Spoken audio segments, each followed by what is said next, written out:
estamos sentados já há um tempo, né? Dá uma esticada aí, dá uma relaxada, exercitar um pouquinho o corpo para poder ouvir a palavra de Deus, né? Uma benção essa manhã, uma benção essa canção, todas que foram faladas aqui, cantadas. Isso reforça a nossa fé, reforça o nosso espírito, e precisamos mesmo, sabe, ouvir a palavra de Deus. Na quinta, na sexta e ontem foi esse tema aqui, a convenção do Sol da Terra, de pastores e líderes. E uma das coisas que Paulo Júnior falou foi na quinta-feira. Pediu para cantar aquela música, sonda, meu Deus, né? Quero ser como um farol, né? Como uma flecha. E o que ele falou é uma verdade, uma de tantas verdades que foi falado lá, né? É que o pecado anda realmente ao nosso redor aí, né? Ao nosso derredor. E é muito fácil, se você não está firme com Deus, ouvir os enganos, né, de Satanás, ou ser tentado, né, a ouvir.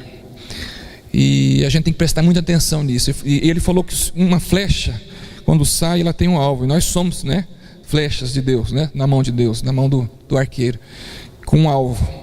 E toda vez que você sai desse alvo, a palavra pecado seria como sair do alvo de Deus, né? A gente peca. E a gente não pode pôr nada mais do que a flecha. Ela vem pronta, preparada para atingir o alvo de uma maneira certeira, né? Uma flecha bem atirada é uma arma mortal, é um instrumento mortal, e ela vai e atinge o objetivo. Se pegar um chicletinho e grudar nela, nessa flecha, ela já vai perder totalmente a proporção do vento, da velocidade, da direção, e ela não vai atingir o alvo. Você colocar um piercingzinho naquela flecha, uma pena naquela flecha, entendeu? Algo que vai colocar um peso a mais, ela vai sair do alvo. E o inimigo quer justamente isso, colocar esse chicletinho, colocar essa peninha, essa coisa a mais na vida do homem, para você sair da flecha. Vamos orar a Deus então nesta manhã, antes de ouvir a palavra de Deus, que já estamos ouvindo desde o começo, né, na comunhão, nos cânticos, nas adorações. Mas nós vamos ter uma palavra final para a gente poder ainda mais crer, né, nessa palavra que Deus é fiel e justo. Pai, em nome de Jesus, obrigado por esta manhã, obrigado por cada vida que está aqui nesta manhã. Que hoje seja um dia de bênçãos, que hoje à noite, no culto da família, que a Clébia, Senhor Flávio, possam estar sendo usados, como estão usados pelo Senhor nesta manhã, para divulgar a palavra, para testemunhar do teu amor, para adorar ao Senhor, porque o Senhor é digno de honra, é digno de glória, e a ti seja bendita todas as nações da terra. Em nome de Jesus, abençoe cada um aqui nesta manhã, que agora a tua palavra possa ser rema na vida de cada um, possa, Senhor, servir, penetrar, e que nós possamos, Senhor, ser essa flecha, ser este homem guerreiro, ó Pai, que seja assim colocado em pé diante do Senhor, para fazer a tua vontade, em nome de Jesus, amém, amém. Pode se assentar. Eu queria meditar com os irmãos no livro de Neemias. Quem está com Bíblia, abra agora sua Bíblia. Nós vamos falar bastante do capítulo 1 de Neemias. Quem não tiver, senta perto de quem está, ajude aí, porque se não acompanhar certinho aqui, vocês não vão entender algumas colocações. Neemias no capítulo 1.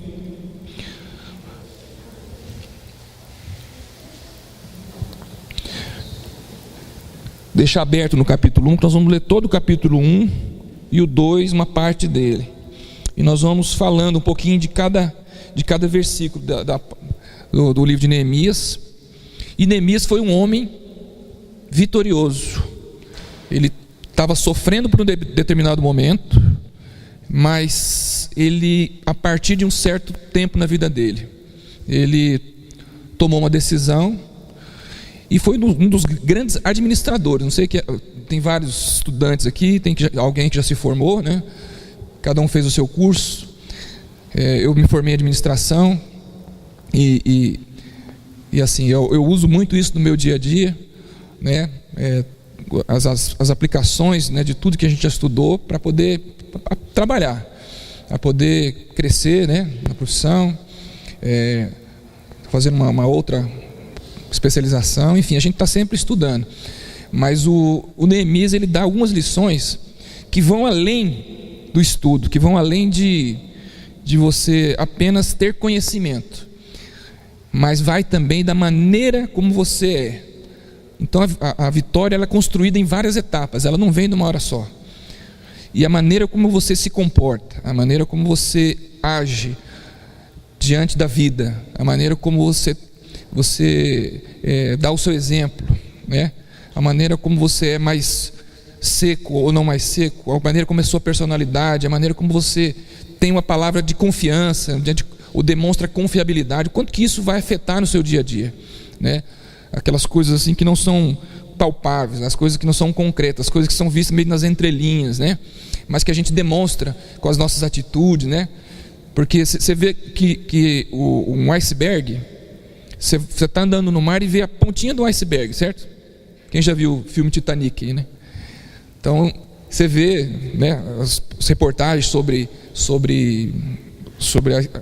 o polo, né, Antártico, enfim, sobre a Antártida. Você vê muita neve, você vê blocos de gelo. Você consegue ver aquela pontinha de neve lá. E você vê lá que ela é um iceberg. Só que embaixo, ela tem muito mais tamanho do que aquilo lá. Lá para baixo é muito grande, muito maior do que se vê. E a gente costuma aprender estudando que quando você vê uma pessoa, você conversa com uma pessoa, você está vendo ela muito superficial.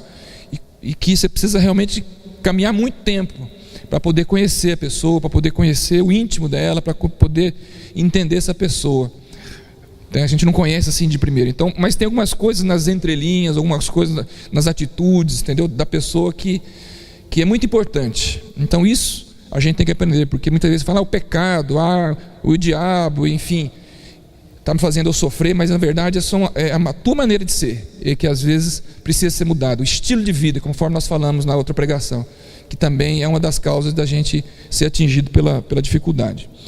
E no livro de Neemias, abre aí no capítulo 1, diz assim: no mês de Quisleu, no ano 20º, estando eu na cidade de Suzã, veio Hanani, um dos meus irmãos, com alguns de Judá. Então lhes perguntei pelos judeus que escaparam e os que não foram levados para o exílio acerca de Jerusalém. Versículo 3, aliás. Disseram-me os restantes que não foram levados para o exílio e se acham lá na província, estão em grande miséria e desprezo. Os muros de Jerusalém estão derribados e as portas queimadas. Então Jerusalém tinha sido derrubada, queimada, estava destruída, e Neemias trabalhava nessa época como copeiro do rei, com esse rei Artaxerxes, e ele ficou sabendo, né? Ele olhou lá no Facebook, ele olhou no WhatsApp, alguma coisa assim, e ele ficou sabendo do que estava acontecendo lá em Jerusalém, ficou muito triste. E aí no versículo 4, ele fala assim: tendo eu ouvido estas palavras, assentei-me e chorei, e lamentei por alguns dias, e estive jejuando e orando perante o Deus dos céus. Aí, e fala assim, disse, né? Mas vou parar aqui no versículo 4 um pouquinho. Aqui que eu aprendo com Neemias? Que ele é humano. E muitas vezes a gente quer ser super-heróis, a gente acha que não, eu aguento tudo, e não choro, e não lamento. E aí nós temos dois perfis. Um daqueles que choram a vida inteira, e passa 1 ano, 2, 3 anos, ela está lembrando ainda daquele problema, e nunca esquece. E tem aquele que não vive o problema também, que é um super, né? Quer ser um super-homem, nada o abala, mas por dentro ele está acabado. E aqui a gente vê que Neemias dá um exemplo. Ele fala que ele ficou triste, recebeu uma má notícia. Isso é comum. Às vezes a gente está bem, a gente fala que Deus é o Deus dos montes e Deus dos vales. Então às vezes você está muito bem e às vezes você está não tão bem assim. E o que importa não é se você está no monte, se está no vale. O que importa é que onde você estiver, Deus esteja com você. E a Bíblia fala que Deus estará conosco, sempre. E isso é que importa. Mas ele fala que ele chorou, lamentou. Então a gente tem que viver o problema, chorar um pouquinho, lamentar. A vida inteira? Não. Um tempo. Nada de ficar sempre reclamando, lamuriando. Ele fala que ele orou, ele jejuou e disse. Aí ele fez uma oração. O que eu aprendo agora? Já que entendemos que ele é humano, que nós somos humanos, que nós temos que chorar e lamentar, sim, mas não a vida inteira. Ele jejuou e orou. E muitas vezes a gente não faz nem uma coisa nem outra. E ele fala, a oração de Neemias. O que a gente vai aprender com a oração de Neemias? Na continuação do versículo 5. Ele fala assim: Senhor Deus dos céus, Deus grande e temível, que guardas a aliança e a misericórdia para com aqueles que te amam e guarda os seus mandamentos. O que eu aprendo aqui? Ele reconhece a soberania de Deus. Ele vê que sem Deus ele não é nada. Ele vê que precisa de Deus. E quantas vezes nas nossas orações a gente esquece, né? A gente sabe que Deus faz, mas a gente não ora adequadamente. Ele reconhece: Deus, o Senhor é grande e temível, que guardas a aliança e a misericórdia. Deus é aquele que guarda a aliança. Uma vez que Deus faz uma aliança com o homem, Deus não quebra ela nunca mais. O homem faz muita promessa, o homem às vezes quebra alianças, quebra promessa. Mas Deus, independente de você pecar ou não pecar, Ele falou que vai fazer, Ele faz. Você vai pagar as consequências pelo seu pecado, mas se Deus falou na sua vida que vai fazer, Ele faz, porque Ele é fiel. Ele é fiel. E Ele está falando que Deus, o Senhor que guarda essas alianças. No versículo 6: estejam, pois, atentos os teus ouvidos, presta atenção, e os teus olhos abertos.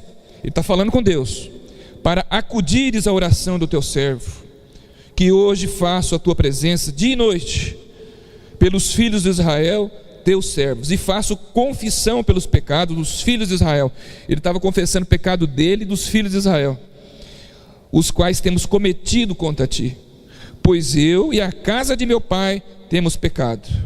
O 7: temos procedido de todo corruptamente contra ti, não temos guardado os mandamentos, nem os estatutos, nem os juízos que ordenaste a Moisés, teu servo.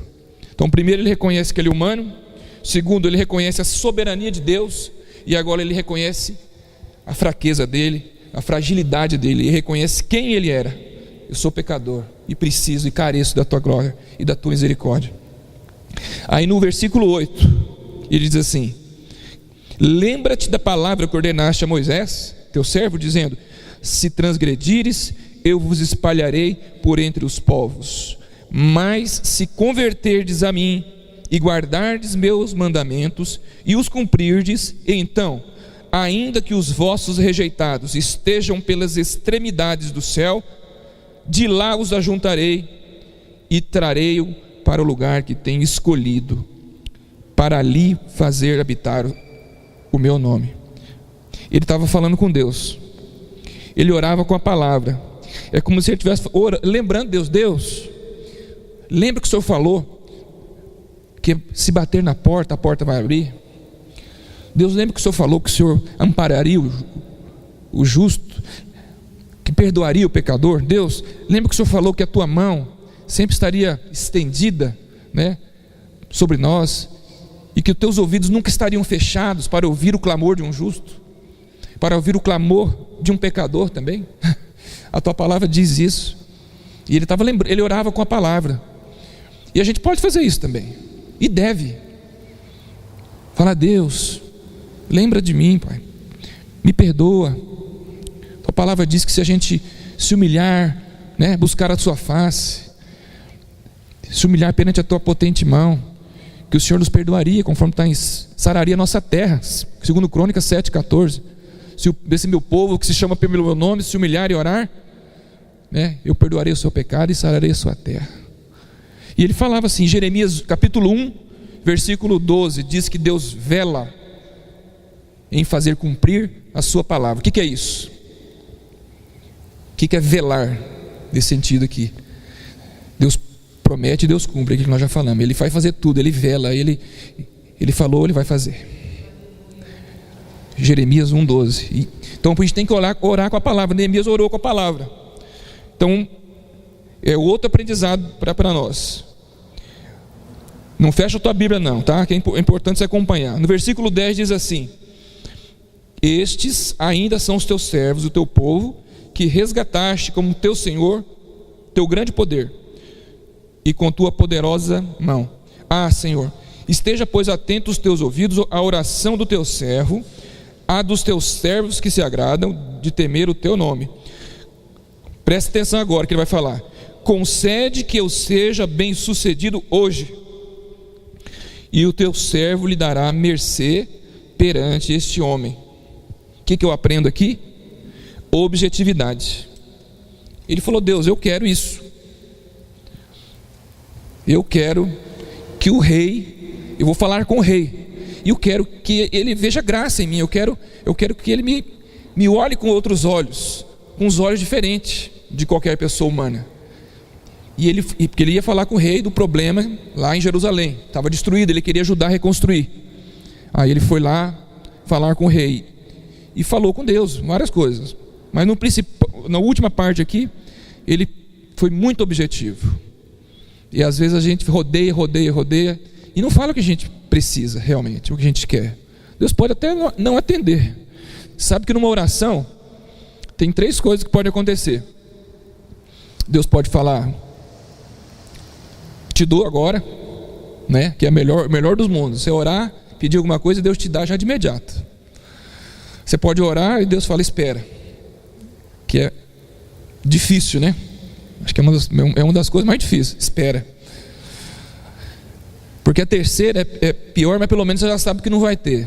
Não vai ter, não te dou. Então eu te dou agora, espera, ou não vou dar, né?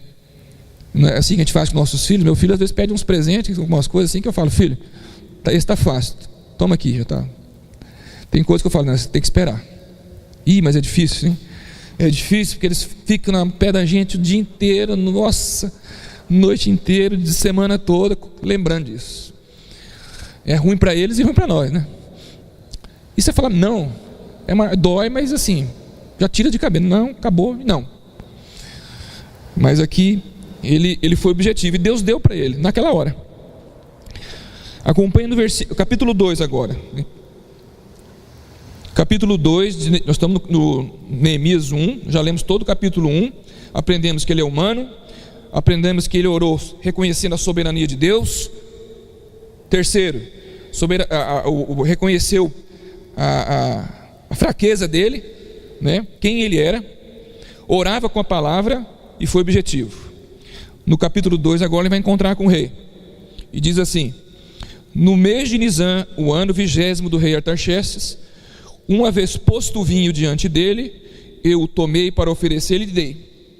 Ora, nunca antes estivera triste diante dele. O rei me disse: por que está triste o teu rosto? Se não estás doente, tem que ser de tristeza do coração. Então temi sobremaneira e lhe respondi: viva o rei para sempre. Como não estaria triste o rosto, se a cidade onde está o sepulcro dos meus pais está assolada e tem as portas consumidas pelo fogo? Olha a inteligência dele. E aqui que entra o que eu te falei. Ele falou: o rei percebeu.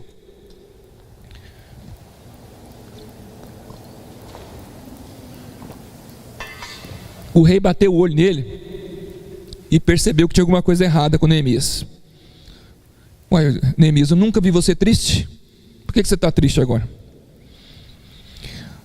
Ele era um cara educado, atencioso, alegre, né? Feliz. Que todo mundo era aquele funcionário que todo mundo batia o olho nele, gostava de falar com ele, de conversar com ele, passava confiança. Mas um dia ele não estava bem. E aí o rei percebeu que ele estava triste. Falou: eu nunca te vi triste, alguma coisa está errada.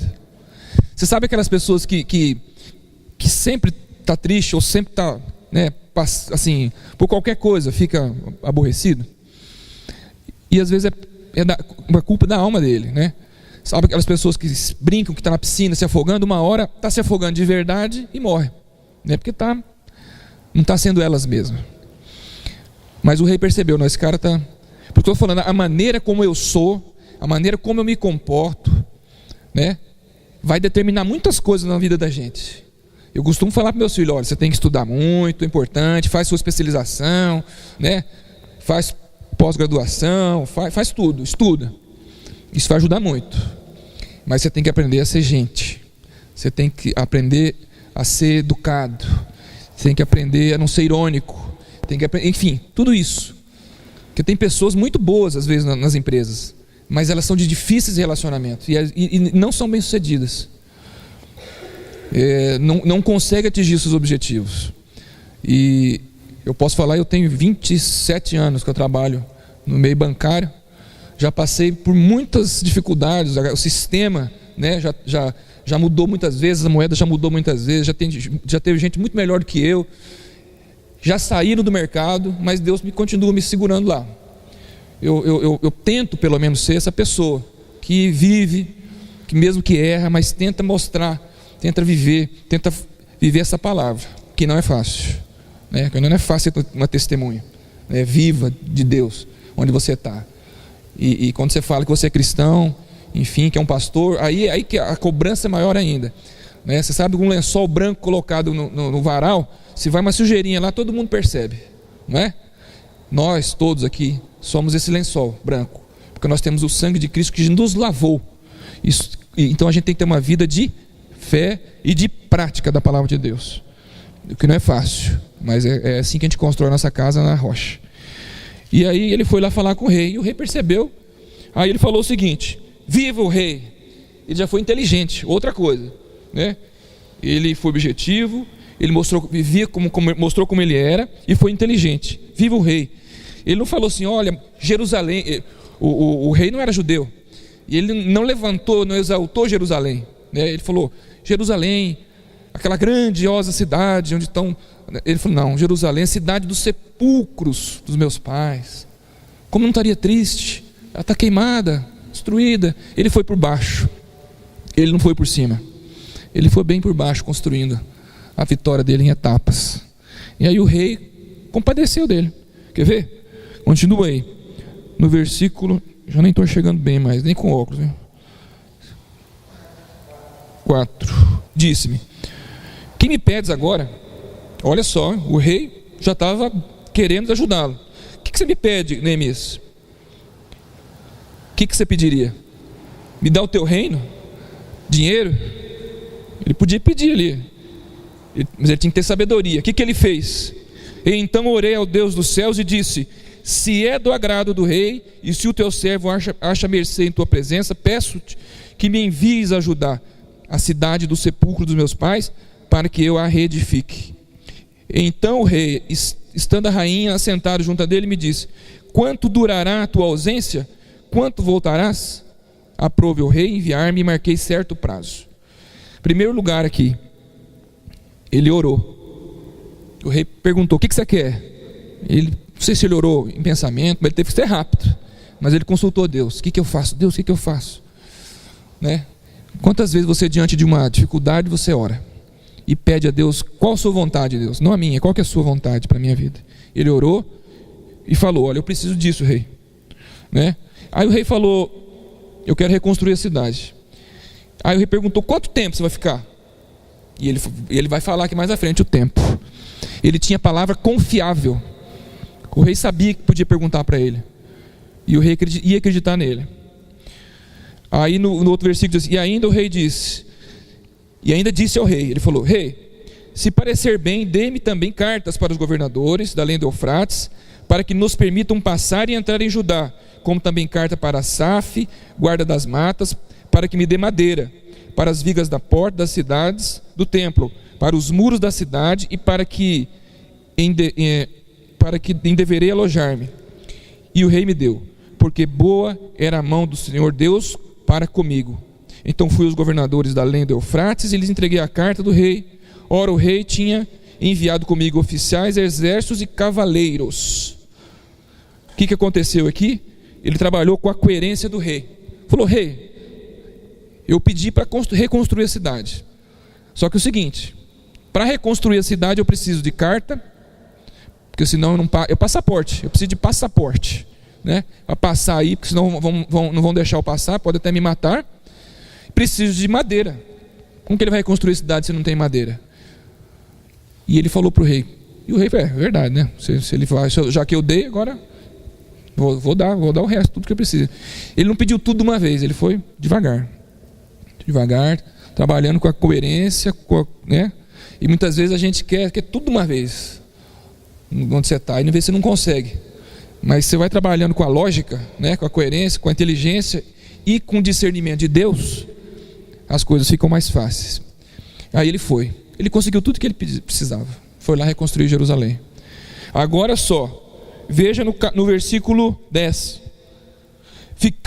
Disto ficaram sabendo Sambalate, o Horonita, Tobias, o Amonita, e muito lhe desagradou que alguém viesse a procurar o bem dos filhos de Israel. O que vocês entendem com isso? Alguém ficou meio chateado. Quando a gente começa a conquistar algumas coisas, quando a gente começa a estabelecer a vitória, tem pessoas que não são no nosso meio, que não têm o mesmo sentimento, né, de Deus como a gente tem, o mesmo discernimento. E aqui começaram a ter inveja da vitória dele. E a Bíblia fala que nós temos que nos alegrar com os que se alegram e chorar com os que choram. Chorar com os que choram é fácil, né? Você vê um irmão triste, você vai lá, chora com ele, visita ele, você vai por cima, né? É fácil chorar com quem está chorando. Agora, se alegrar com os que se alegram é um exercício difícil para todos nós.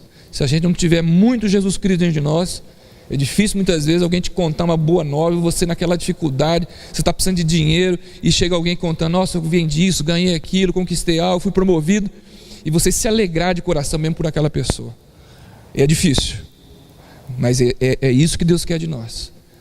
E aqui fala que teve Sambalate, Tobias, enfim, mais um outro, que ficou triste, que ele conseguiu as cartas, madeiras, e foi lá reconstruir Jerusalém. Aquele era inimigo deles, ficou triste.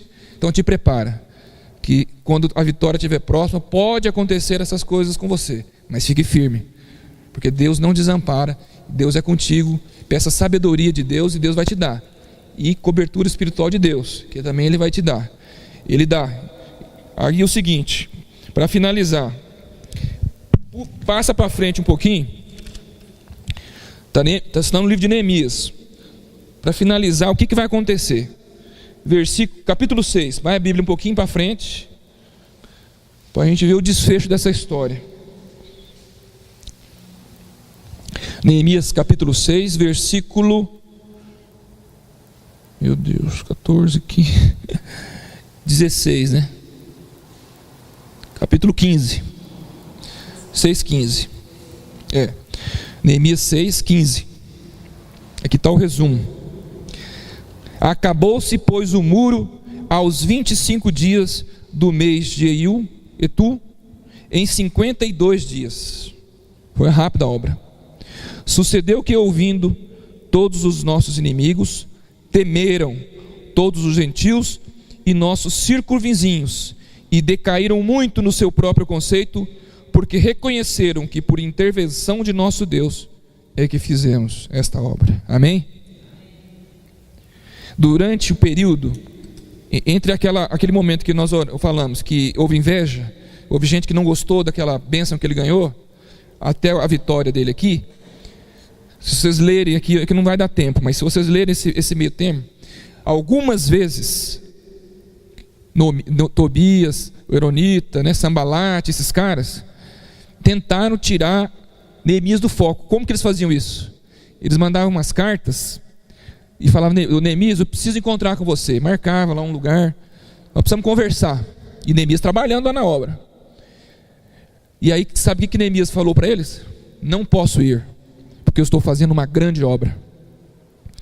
Então, se você tem o prefeito da cidade, que tem que inaugurar uma obra hoje, e no mesmo dia, no mesmo horário, tem uma outra cerimônia para ele ir, ele não pode estar no mesmo lugar, ao mesmo tempo, né? Na mesma hora. que ele faz? Ele manda representante. Ele foi no lugar que ele achou que era mais importante e mandou um representante para ir lá no outro lugar. E Neemias fez exatamente isso. Falou: eu estou focado, eu vou terminar esse muro, não vou me desviar. Ele teve discernimento: esses caras estão querendo me atrapalhar, eu vou mandava representante, e ele lá focado. Então na vida da gente, a gente tem que ter objetivo, tem que ter foco. Se você pegou uma coisa para fazer, vai até o final. Se você está firme num propósito, não desvia para a direita nem para a esquerda. E na vida cristã é assim: a dúvida é uma grande arma do inimigo contra nós. Estou esperando a bênção e ela não vem, e está demorando, porque Deus não trabalha com o tempo do homem, Deus trabalha com o tempo dele. E tempo é sempre uma coisa muito difícil. A Bíblia fala que, assim, os estudos falam que tempo de Deus, né, é Kairos, e o tempo do homem é o Cronos. Deus não trabalha no Cronos, Deus trabalha no tempo dele. Então muitas vezes parece que é muito tempo, mas o tempo de Deus é o tempo certo. Não pode ser nem antes e nem depois. Quando você tenta apressar o tempo de Deus, quando você tenta acelerar aquilo que Deus prometeu para você, geralmente é problema. Você vai ter algum problema. Na Bíblia a gente já vê vários e vários exemplos, né? Tem mais de 30 mil promessas, segundo os estudiosos falam, da Bíblia, para a sua vida e para a minha vida. Se Deus te prometeu uma coisa, meu irmão, Ele vai cumprir no tempo dele. Pode ser que seja hoje, pode ser que hoje à tarde Deus já te dê uma resposta, pode ser que seja durante a semana, pode ser que demore um pouco mais, pode ser que demore muito tempo mais. Deus é que sabe, mas você não pode duvidar, tem que crer, né? Tem que crer, tem que viver esta palavra, tem que o tempo, olha só, quando você falar de os últimos dias, meu pai fala assim, ó, Jesus está voltando. Meu pai se converteu, meu pai está aqui, se converteu em 1980. Naquela época falavam para ele: Jesus está voltando, se prepare. E ele ficou com medo e tal. Se converteu, e a gente sempre orava, tinha alguns estudos sobre o final do tempo, o anticristo e tal, e a gente crê que tudo isso vai acontecer porque é bíblico. Mas a gente achava que no alinhamento dos planetas, como teve, acho que em 85, que poderia ser a volta de Jesus, e não aconteceu nada. E aí veio um monte de outros fatos e não aconteceu nada. Tem gente que fala: 50 anos que eu ouço falar que Jesus está voltando, e Jesus ainda não veio. A gente não sabe quando que ele virá. Diz que virá como um ladrão. O ladrão vem quando você não espera. Assim vai ser a vinda de Jesus. Então o tempo, quando você fala últimos dias, por exemplo, pode ser últimos dias do mês, né? O mês está chegando ao final, os últimos dias. Mas a Bíblia fala em Hebreus 1, que fala assim: vindo a plenitude dos tempos. Abre aí, deixa eu achar aqui, só para a gente finalizar. Você tem uma ideia de que é tempo. Ó, Hebreus 1.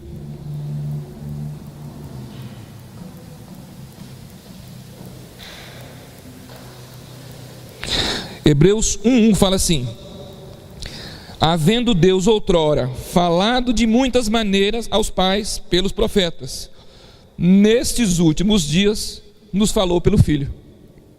O que é últimos dias para Deus? Dos tempos. Desde que Jesus nasceu há 2000 anos atrás, para Deus é últimos dias. E a gente acha que últimos dias pode ser amanhã, o final do mês. Então, gente, aprenda a esperar no tempo de Deus. Deus tinha um propósito na vida de Neemias. Neemias esteve sob o tempo dele, não desviou, orou com a palavra, reconheceu quem ele era, reconheceu a soberania de Deus, e ele foi inteligente, foi fiel, cumpriu o propósito dele e teve vitória. Você quer ter um segredo de vitória para a sua vida? Siga esse modelo também. Ore com a palavra, reconheça o poder de Deus, ore, jejue, né? Que Deus não falha e nunca falhará. Amém? Eu queria que